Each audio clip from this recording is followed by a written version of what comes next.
क्या है, या एंगुलर इम्पल्स क्या होता है, या रोटेशनल काइनेटिक एनर्जी क्या होता है, ये सब चीजें आपको अभी मुझे लगता है कि पता है। ठीक है, all of you know all this things, so will discuss based on that. तो उसके पे बेसिस पे हम अभी डिस्कस करेंगे। तो जैसे देखो, सबसे पहली बात आ जाती है कि जैसे हमने न्यूटन्स फर्स्ट लॉ देखा था। तो न्यूटन्स फर्स्ट लॉ क्या कहता है कि every body continues to be in the state of rest और state of motion unless until acted upon by external unbalanced force.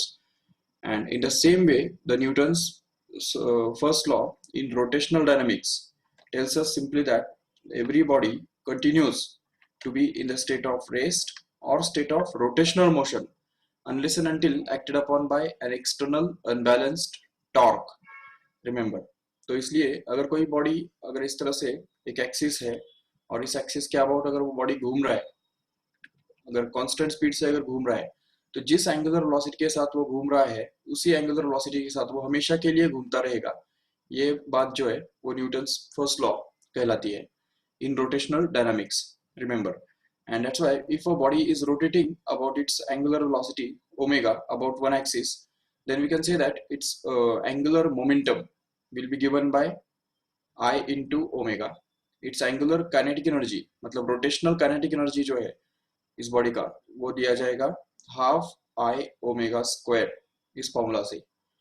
तो ये जो है, ये दोनों फॉर्मूले जो है वो बहुत इंपॉर्टेंट है याद रखने से। So far as the body is rotating with a constant angular velocity, it will have it will supposed to be have a constant angular momentum, and it will supposed to have a constant angular kinetic energy also, means rotational kinetic energy also। so ये दोनों constant बन जाएंगे। ठीक है, ये change सिर्फ तब होंगे जब ओमेगा चेंज होगा। ओके, तो जब ये बॉडी बॉडी का एंगुलर वेलोसिटी अगर बढ़ता है, तो उस केस में इस बॉडी का जो एंगुलर मोमेंटम भी बढ़ेगा और at the same time angular rotational kinetic energy भी बढ़ेगा। बिल्कुल। तो लेकिन ये रोटेशनल काइनेटिक एनर्जी या एंगुलर मोमेंटम दोनों बढ़ने के लिए जरूरी क्या है? ओमेगा जरूरी है, ओमेगा बढ़ना जरूरी है, या इवन घटने के लिए भी वही जरूरी है। तो डिक्रीज होने के लिए भी ओमेगा ही जरूरी है। अभी देखो, दो प्रिंसिपल्स यहाँ पे आते हैं। अच्छा, और एक कंसेप्ट आ जाता है, उसको बोल सकते हैं टॉर्क एंड एंगुलर एक्सेलरेशन। जैसे कि हमको पता है already, when ever this body is accelerated, अगर इसके ऊपर कुछ टॉर्क अगर हमने अप्लाई किया, इतना टॉर्क अगर अप्लाई किया, तो उसकी वजह से इस बॉडी का जो एंगुलर वेलोसिटी है वो बढ़ेगा, and this angular velocity will go on increasing and it becomes omega dash, or its new value can become omega 2 if we call this as omega 1, then we can say that the final angular velocity is going to be omega 2। ठीक है, तो in that case we say that angular acceleration takes place। so in that case we'll say the angular acceleration will be given by the change in angular velocity upon time, which is nothing but the rate of change of angular velocity, that is called as the alpha। and at the same time torque जो होता है, torque torque will be given by the formula I into alpha, where I stands for moment of inertia of the body once again। and at the same time this torque, if this torque acts for a time t on the body, then the total impulse, angular impulse, is given by the formula J is equal to torque into time t। so therefore torque multiplied by time gives us the angular impulse, but this is again simply the rough form। अगर torque constant है तो हम ये formula use कर सकते हैं, no doubt। but if suppose there is a very short interval of time and we have to find out the short angular impulse in that interval only, then we can find out it in this way: delta J is going to be actually equal to torque, which can be supposed to be constant over that time interval at least, and that is to be multiplied by delta t, where delta t stands for time interval for which the torque is acting। okay, and the total angular impulse then can be obtained to be proved by integrating this equation। तो अगर total angular impulse हमको अगर चाहिए तो इसको हम integrate कर सकते हैं आराम से। और अगर इंटीग्रेट करेंगे, मतलब अभी इसको पहले हम डिफरेंशियल फॉर्म में लिखेंगे, तो हमको मिलेगा D J, which is going to be actually equal to tau into dt, correct है? and if we integrate both sides, then we get this integration of dj which is going to be equal to integration of tau into dt, where integration of dj starts from j1 to j2. Okay, and suppose this integration runs from 0 to t, or t1 to t2 also we can say, so that we can get this simplified as j2 minus j1, which is called as the angular impulse. तो ये angular impulse जो है वो कितना बनेगा actually, तो ये इस तरह से टॉर्क और टाइम इन दोनों के प्रोडक्ट के इंटीग्रेशन के बराबर बनेगा, और वो भी 0 से लेके t तक, या t1 से लेके t2 तक, जो भी हमको दिया हुआ है। अब देखो ये जो इक्वेशन है इसके बहुत सारे मीनिंग है। इस इक्वेशन के अंदर हम देख रहे हैं यहाँ पे कि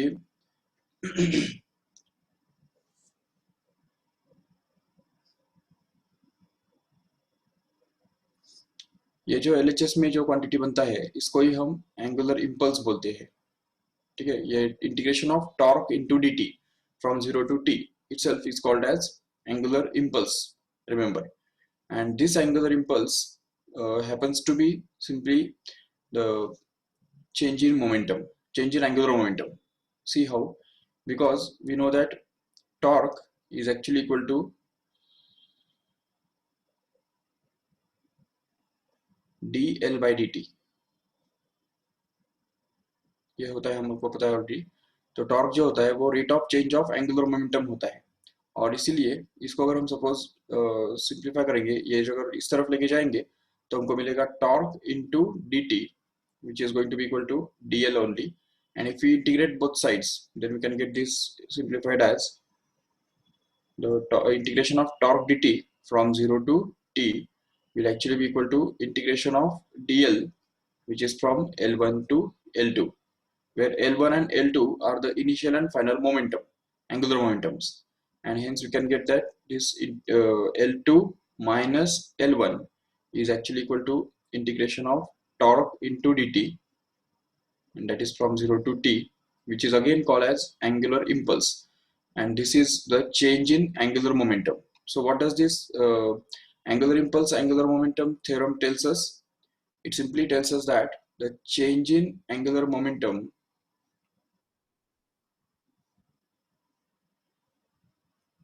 is always equal to the angular impulse.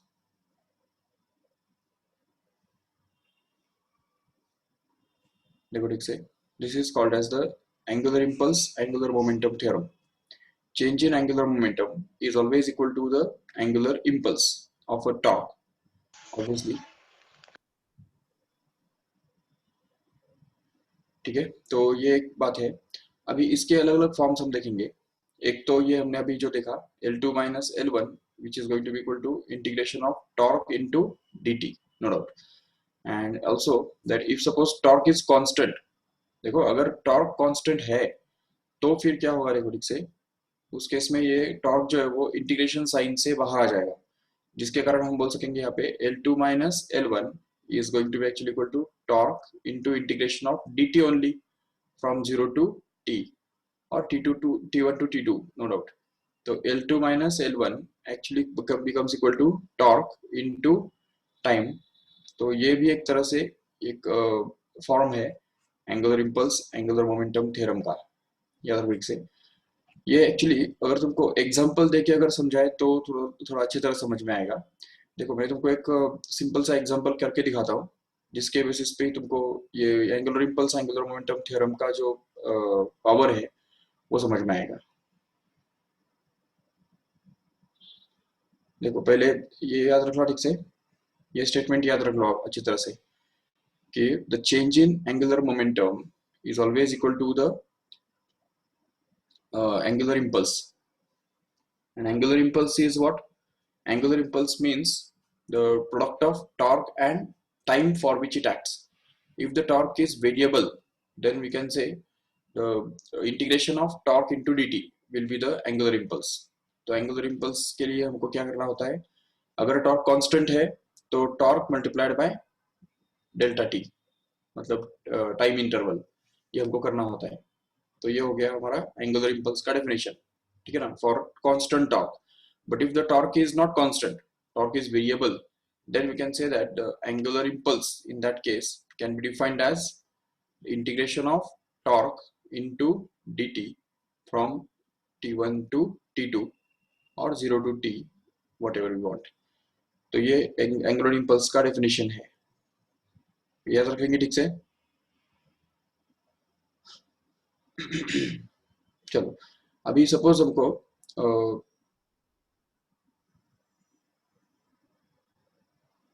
एक क्वेश्चन दिया है कि मान लो एक प्रोजेक्टाइल है,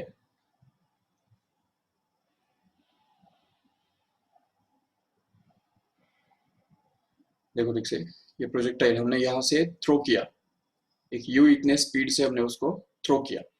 जैसे हम उसको फायर करेंगे तो वो इस तरह से पाथ फॉलो करेगा, हमको पता है it follows the projectile motion, and ये पूरा प्रोजेक्टाइल पाथ फॉलो करके वो सीधा जाके एक पॉइंट पे जाके नीचे गिर जाता है.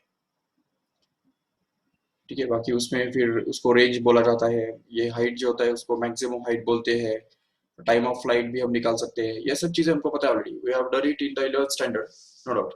बट अभी क्वेश्चन ये है हमारा कि if you are asked to find the change in angular momentum, okay, change in angular momentum, again note it carefully, what is the change in angular momentum from O to the highest point, that is suppose A, ये highest point जो है वो A हम मान लेते हैं. तो जब वो पार्टिकल यहाँ से यहाँ तक जाता है तो एंगुलर मोमेंटम में चेंज कितना है वो कैसे निकालेंगे. 1 मिनट में देता हूं तुमको, निकाल के लिखो फटाफट. What is the change in angular momentum of body when it travels from O to the point A?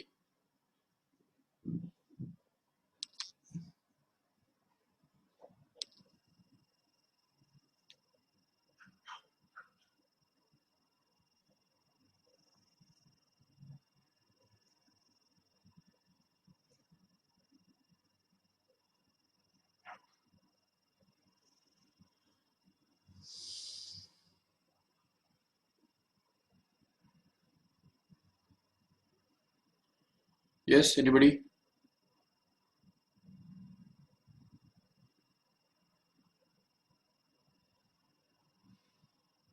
ठीक है, देखो सबसे पहले एक बात करो कि एंगुलर मोमेंटम डिफाइन कैसे हम करते हैं. याद करो डेफिनेशन क्या है एंगुलर मोमेंटम का. Angular momentum is defined as the cross product of r bar and p bar, where p bar stands for linear momentum. Correct है. तो लीनियर मोमेंटम और रेडियस वेक्टर या पोजीशन वेक्टर, इन दोनों के cross product के बराबर angular momentum हुआ करता है, बराबर. तो अभी अगर चेंज इन एंगुलर मोमेंटम हमको निकालना है तो उसके लिए दो मेथड्स है. एक तो अभी अभी जो हमने देखा, देखो ठीक से, अभी हमने देखा कि एक तो angular momentum angular impulse theorem क्या कहता है वो, it tells us simply that the change in angular momentum is always equal to the angular impulse by the torque. Okay, तो एक तो हम ये डायरेक्ट बेस ट्राई कर सकते हैं by using the definition directly, और we can just make use of this angular impulse angular momentum theorem and try to find out the angular impulse, and whatever is the angular impulse we'll get will be same as the change in angular momentum which we want to find it out. समझा बात ठीक से.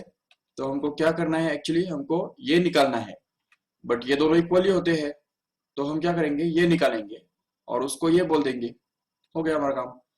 तो समझा ठीक से. तो that will be somewhat simple to find out. देखो कैसे. तो अगर सपोज हम दूसरा मेथड अगर यूज करने जाते हैं, पहले वाला मेथड से भी मैं करके दिखाऊंगा बाद में. पहले देखो, अगर हम सबको पता है कि change in angular momentum is always equal to the angular impulse, correct है, एंगुलर इंपल्स. और हमको पता है एंगुलर इंपल्स क्या होता है, what is the formula for angular impulse. अभी अभी क्या देखा हमने, अगर टॉर्क कांस्टेंट है तो simply torque T tau into time, मतलब डेल्टा टी, और we can say t2 minus t1. लेकिन अगर टॉर्क वेरिएबल है तो उस केस में integration of torque into dt from t1 to t2 where t1 can be 0 also, no doubt. चलो ठीक है, तो this is the formula for angular impulse, and whenever we will able to find out angular impulse, we can be able to call it as change in angular momentum which is to be found out. चलो ठीक है, तो try to find out angular impulse. अच्छा, अभी मुझे बताओ, simple सी बात मैं वही पूछ रहा हूँ आपको कि जब ये पार्टिकल इस तरफ मूव कर रहा है, यहाँ से यहाँ तक जा रहा है, तो उस पार्टिकल के ऊपर कोई टॉर्क एक्ट हो रहा है या नहीं हो रहा है? ओरिजिन हमारे लिए रेफरेंस है, origin is the particle which is the point of reference for us. Okay, so यहाँ पे origin है, मतलब point of projection ही यहाँ पे हमने origin मान के रखा है, तो उसके अबाउट ही हमको सभी angular impulse और angular momentum, torque सभी उसी पॉइंट के अबाउट निकालनी है. ठीक है, तो अभी मुझे बताओ, ये इस पॉइंट के अबाउट इस ये जैसे ये पार्टिकल यहाँ पे जाएगा, फिर यहाँ पे जाएगा, फिर यहाँ पे जाएगा, फिर यहाँ पे जाएगा, तो उसके ऊपर जो काम करने वाला टॉर्क है वो टॉर्क, अच्छा कोई टॉर्क एक्ट हो भी रहा है उसके ऊपर या नहीं एक्ट हो रहा है? चेक करो एक बार. सर हो रहा है. कौन से फोर्स की वजह से टॉर्क एक्ट हो रहा है बताओ? तो तुमको आंसर मिलेगा ग्रेविटेशनल फोर्स. दूसरा कोई फोर्स तो है नहीं ना उसके ऊपर काम करने वाला, एक ही फोर्स है ग्रेविटेशनल फोर्स जो कि डाउनवर्ड डायरेक्शन में है. ठीक है, तो ये देखो, ये ग्रेविटेशनल फोर्स यहाँ पे काम कर रहा है डाउनवर्ड डायरेक्शन में. कितना है वो? तो आंसर मिलेगा mg है. यहाँ पे कितना होता है? ठीक है, mg ही होता है. यहाँ पे कितना होता है? mg होता है. तो किसी भी पॉइंट पे जैसे जैसे हम आगे बढ़ते हैं तो वैसे वैसे ये फोर्स जो है, तो वो फोर्स बढ़ता जाता है या कम होता जाता है या कांस्टेंट रहता है, क्या कहेंगे? जैसे प्रोजेक्टाइल आगे मूव करता है तो फोर्स तो कांस्टेंट है, सीधी बात है, वो हम समझ सकते हैं आराम से, नो डाउट. बट अभी मेरा क्वेश्चन ये है कि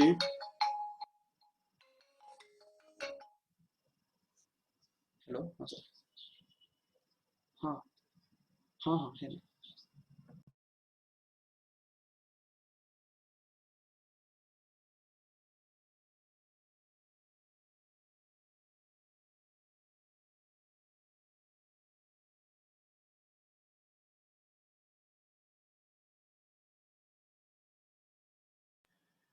ओके, तो देखो, फोर्स तो कांस्टेंट है, ये तो क्लियर हो गया बिल्कुल, है ठीक है ना. और वैसे भी देखो, ये बॉडी का जो मास है वो तो चेंज होने वाला है नहीं, बिल्कुल वो तो कांस्टेंट है, और ना ही ग्रेविटी चेंज होने वाला है. अब ये प्रोजेक्टाइल को हमने बहुत इतना भी ऊपर नहीं थ्रो किया है जो उसका ग्रेविटी चेंज हो जाए, वहां पे हाइट इतना बढ़ जाए कि जो ग्रेविटी वहां पे अलग हो, बिल्कुल नहीं. हम जो नॉर्मल नॉर्मल छोटे छोटे छोटे बड़े हाइट से उसको थ्रो कर रहे हैं, तो उसकी वजह से ग्रेविटी भी कांस्टेंट है, मास भी कांस्टेंट है, force is constant. Okay, but सवाल ये है कि टॉर्क कांस्टेंट है या नहीं है? जल्दी आंसर करो, बता फटाफट. तुमको क्या लगता है? फटाफट बोलो, टॉर्क कांस्टेंट है या नहीं है? जब प्रोजेक्टाइल यहां से इस तरफ जा रहा है तो फोर्स उसके ऊपर, ग्रेविटेशनल फोर्स उसके ऊपर काम करता है, नो डाउट. उसकी वजह से टॉर्क एक्ट हो रहा है, तो वो टॉर्क कांस्टेंट है या वेरिएबल है, क्या कहेंगे? सर कांस्टेंट है. कांस्टेंट होगा ना sir? Sir constant. Torque constant होने के लिए टॉर्क का डेफिनेशन एक बार देखो ठीक से. देखो, torque is equal to define किया जाता है, torque is equal to R bar cross F bar, correct है? मतलब cross product of R bar and F bar, मतलब पोजीशन वेक्टर एंड ये फोर्स वेक्टर. अब देखो, जब ये पार्टिकल यहाँ पे होगा तो टॉर्क कैसे बनेगा? देखो,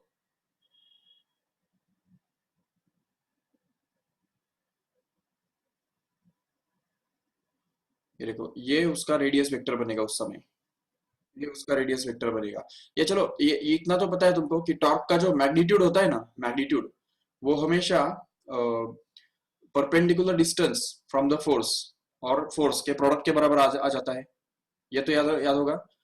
the torque is always equal to force into perpendicular distance from the force और from the fixed point. Okay, तो ये अगर हम यूज करते हैं तो भी अब देखते हैं ठीक से कि अब यहाँ पे टॉर्क कैसे निकालेंगे.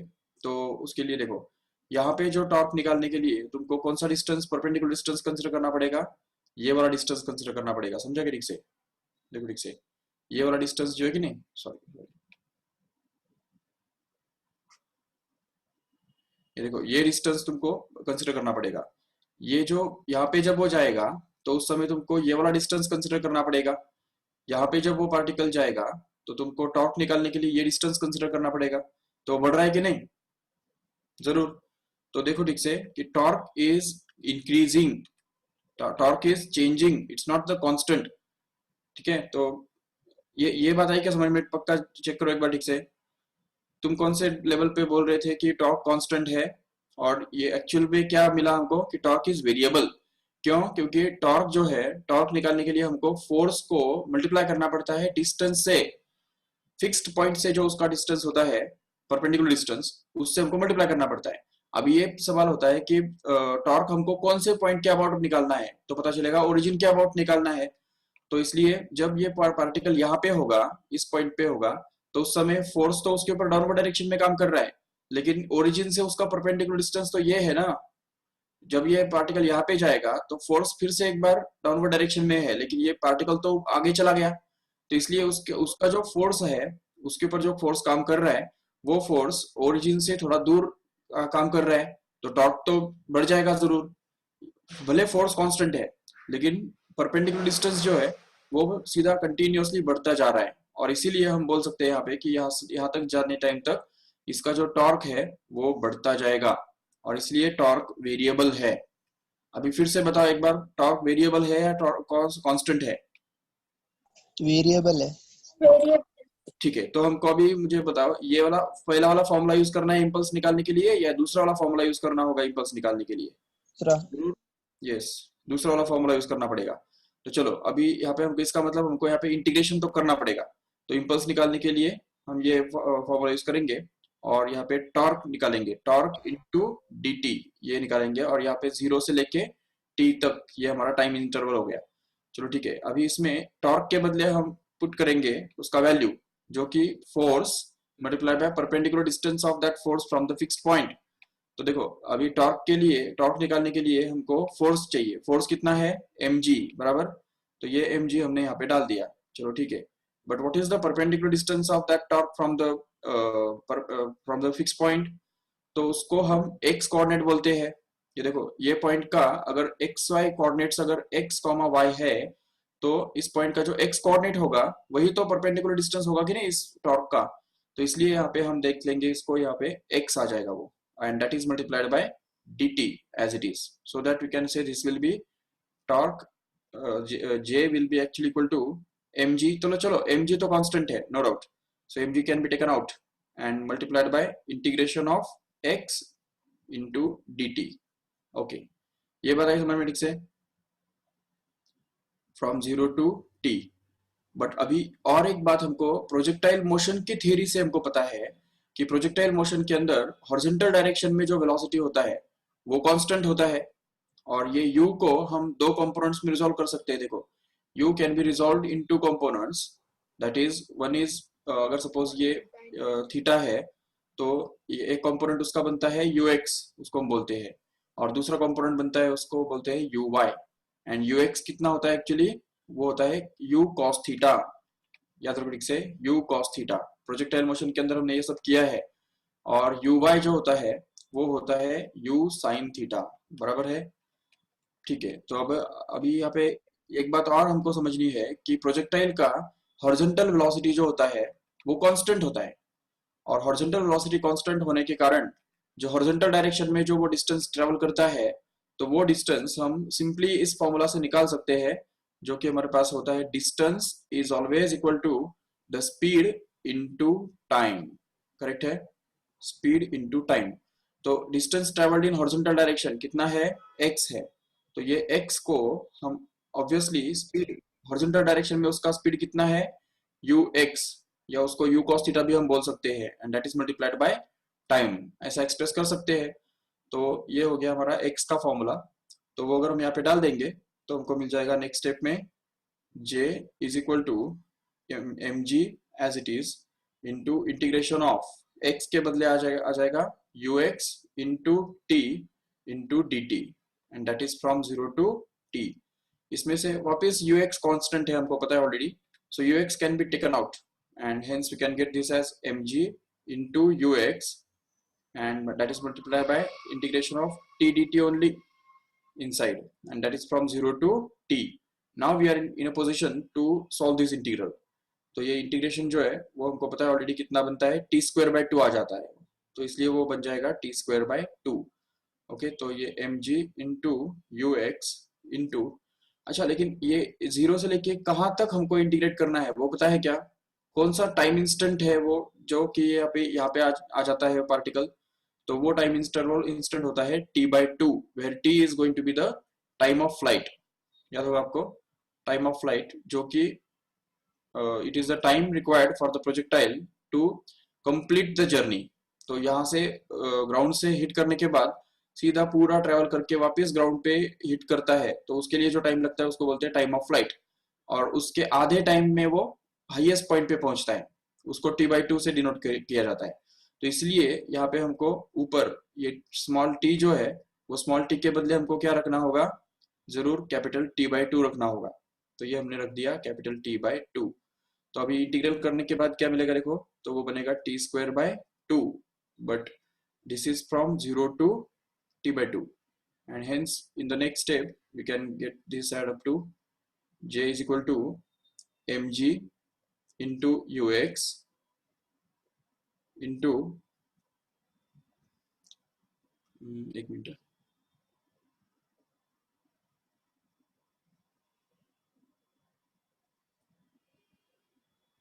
तो देखो mg into ux as it is into integration of t square by 2, और उसके अंदर हमको डालना है पहले t by 2, जिससे वो बनेगा एक्चुअली t by 2 का square upon 2 minus 0 doesn't make any difference. तो इसलिए फिर यहाँ पे आ जाएगा वो mg into U X into T square by 8 actually, right, T square by 8। समझा कैसे? टी बाय 2 का होल स्क्वायर बनता है T square by 4, and t square by 4 divided by 2 becomes t square by 8, no doubt. So this becomes the formula, and even we can just replace this ux by u cos theta if you know. So mg into u cos theta, and that is multiplied by, and that is divided by 8, and that is multiplied by t square. अब देखो t square का मतलब क्या है, देखो t का मतलब t जो होता है टाइम ऑफ फ्लाइट, उसके लिए भी हमारे पास फॉर्मूला होता है जो होता है 2uy अपॉन g। याद होगा आपको, 2uy अपॉन g, मतलब ही उसको हम लिख सकते हैं आराम से 2u sine theta upon g। ये फॉर्मूला बनता है टाइम ऑफ फ्लाइट के लिए। तो वो अगर हम यहाँ पे डाल देंगे तो हमको मिल जाएगा आराम से, जो कि 2u sine theta upon g, and hence we can just simplify this further and get this as mg into u cos theta divided by 8 into here 2 का स्क्वायर क्या बनेगा 4, तो वो बन जाएगा 4 into u square into sine square theta upon g square. Okay, and hence you can get it as, अच्छा एक भी कैंसिल हो जाएगा यहाँ से, देखो ठीक से, और बाकी जो बचेगा तो वो हम लिख सकते हैं आराम से, और इवन ये 4 भी कैंसिल हो जाएगा, देखो 4 will cancel with this 8 leaving behind 2 here, and full and final result we'll get here, it is as m into u cos theta into sin square theta। अच्छा ये u into u square वो u cube बन जाएगा, समझा कैसे? तो ये बन गया u cube, and that is to be whole divided by 2g, correct है? So this will be the formula for change in angular momentum, magnitude of change in angular momentum this way। and at the same time ये भी हमको समझना है कि change in angular momentum, या अगर हम उसको चेंज इन एंगुलर मोमेंटम अगर डायरेक्ट निकालना है तो कैसे निकालेंगे? ये देखो, ये मैंने अभी तुमको फॉर्मूला बना के दिया था, ये वाला जो फॉर्मूला है कि नहीं, ये वाला फॉर्मूला यूज करके भी हम चेंज इन एंगुलर मोमेंटम निकाल सकते हैं। देखो ओमकार,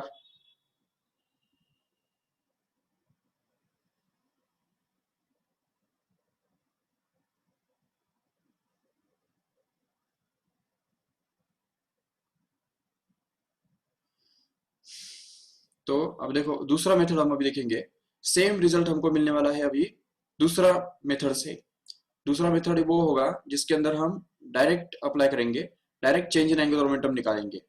अभी इस मेथड के अंदर हमने क्या किया, हमको angular momentum, change in angular momentum निकालना था, तो उसके लिए हमने angular momentum angular impulse theorem use किया, और उसको यूज करके पहले हमने एंगुलर मोमेंटम, एंगुलर इंपल्स निकाला और उसको ही हमने चेंज इन एंगुलर मोमेंटम बोल दिया, ठीक है। तो उससे हमको करेक्ट आंसर मिल गया। बट ये चेक करने के लिए कि सचमुच वो करेक्ट है कि नहीं, हम और एक मेथड से उसको निकाल के देखेंगे, जिससे तुमको और समझ में आएगा कि how the angular momentum angular impulse theorem works, ठीक है। देखो ये किस तरह से काम करता है ये हम समझ सकते हैं आराम से। चलो, सेम प्रोजेक्टाइल सेम एंगल पे थ्रो किया, सेम वेलोसिटी से, यू स्पीड से हमने उसको थ्रो किया है, और हमको यहाँ पे यहाँ से ओ से लेके जब वो ए तक जाता है तब तक का उसका चेंज इन एंगुलर मोमेंटम निकालना है, चेंज इन एंगुलर मोमेंटम, ठीक है। So how will can find it out is, देखो उसके लिए हमारे पास ये पता होना चाहिए कि एंगुलर मोमेंटम का डेफिनेशन क्या है। जैसे हमको पता है ऑलरेडी कि angular momentum is defined as r bar cross p bar, correct है, r bar cross p bar. So इसलिए फिर इनिशियल एंगुलर मोमेंटम और फाइनल एंगुलर मोमेंटम दोनों अगर हमने निकाल लिए तो उसको यूज करके हम उनको डिफरेंस लेके उनको माइनस करके हम ये चेंज इन एंगुलर मोमेंटम निकाल सकेंगे आराम से। तो let us try to do that.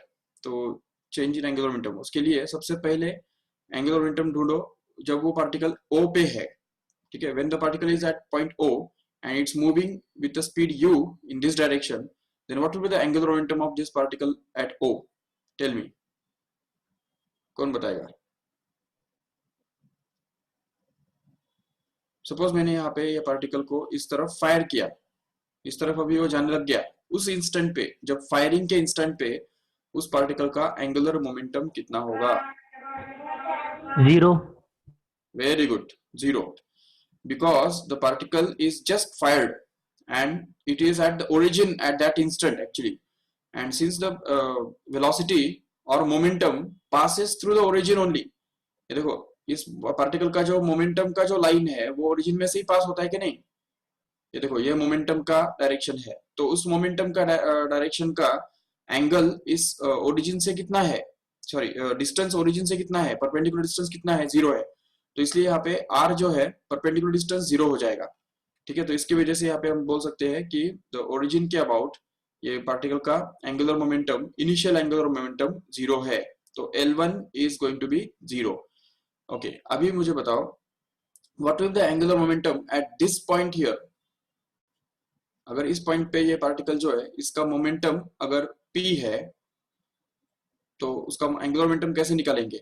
Angular momentum निकालने के लिए ये बात भी सबको पता होगी कि एंगुलर मोमेंटम का मैग्नीट्यूड जो होता है वो हमेशा इस तरह से निकाला जाता है कि मोमेंटम मतलब p that is multiplied with the perpendicular distance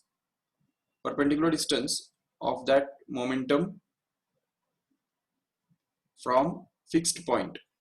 जो फिक्स्ड पॉइंट हमने लिया है जिसको ओरिजिन भी बोला जाता है, तो ओरिजिन से हमको परपेंडिकुलर डिस्टेंस निकालना होता है मोमेंटम का, तो उससे हमको एंगुलर मोमेंटम मिल जाता है। अभी देखो ये मोमेंटम का जो लाइन है यहाँ पे, ये लाइन दिख रहा है।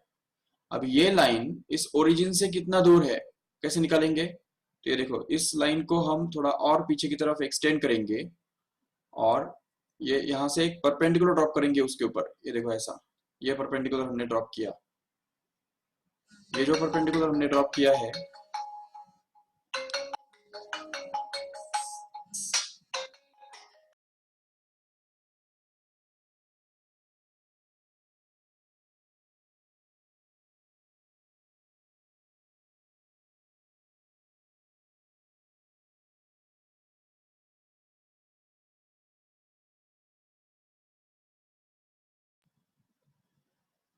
ओके, तो ये तो चलो ठीक है, हो गया। अभी दूसरा देखो, फाइनल एंगुलर मोमेंटम जो है हमको निकालना था, तो उसके लिए हमने क्या किया, देखो ये निकाला, p निकाला, तो वो तो p इक्वल टू एम भी होता है, वो हमको पता है ऑलरेडी, नो डाउट। और इस p का जो परपेंडिकुलर डिस्टेंस है, ये वाला परपेंडिकुलर डिस्टेंस जो कि इसके बराबर होने वाला है, जिसको हम मैक्सिमम हाइट बोलते हैं, याद है ना, प्रोजेक्टाइल के अंदर इसको मैक्सिमम हाइट बोलते हैं, तो उन दोनों के प्रोडक्ट के बराबर वो रहने वाला है।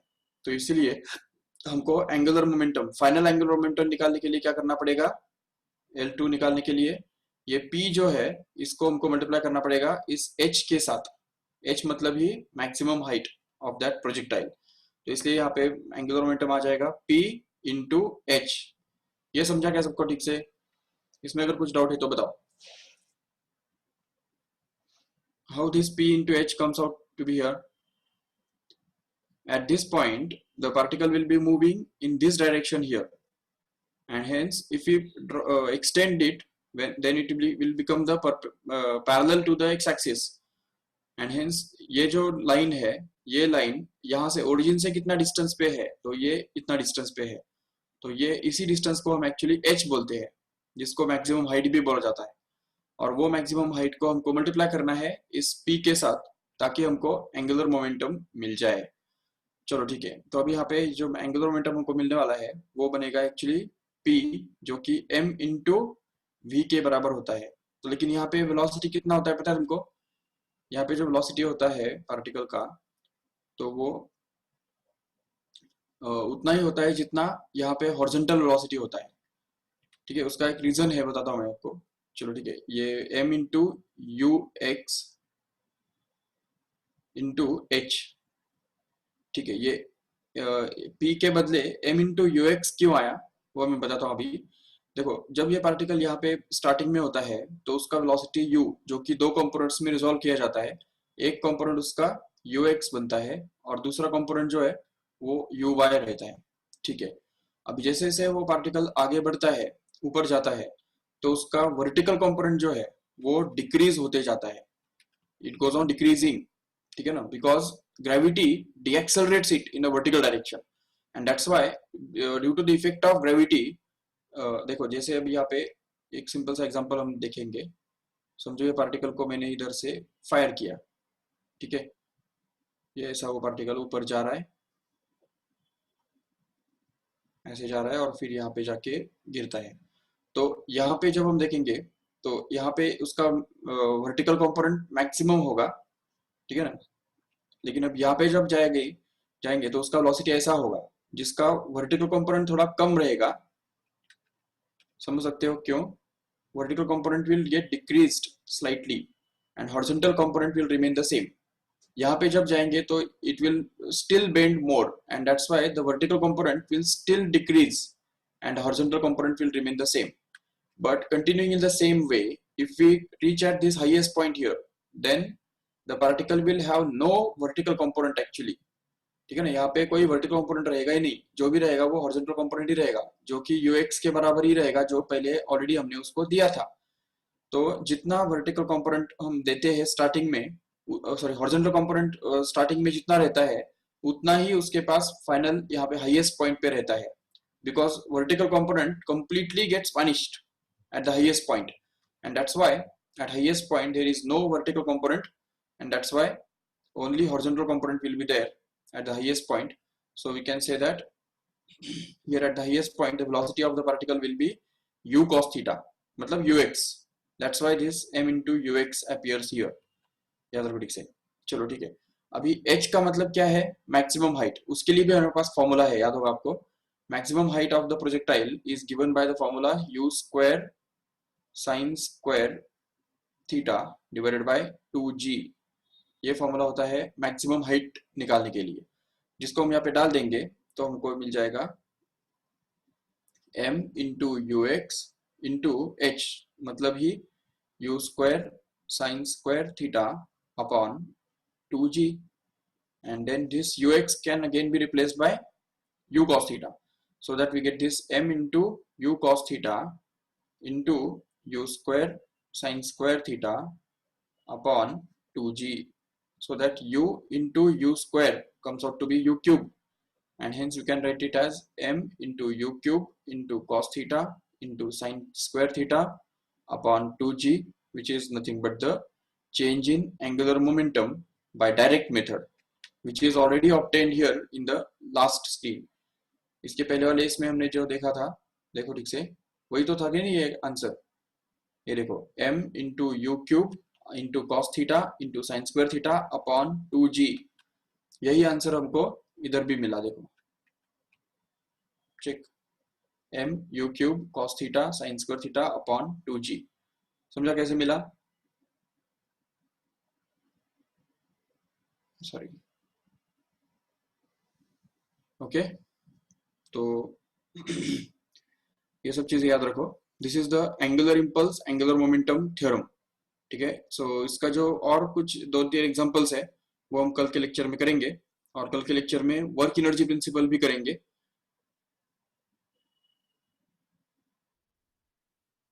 Okay, so here will stop.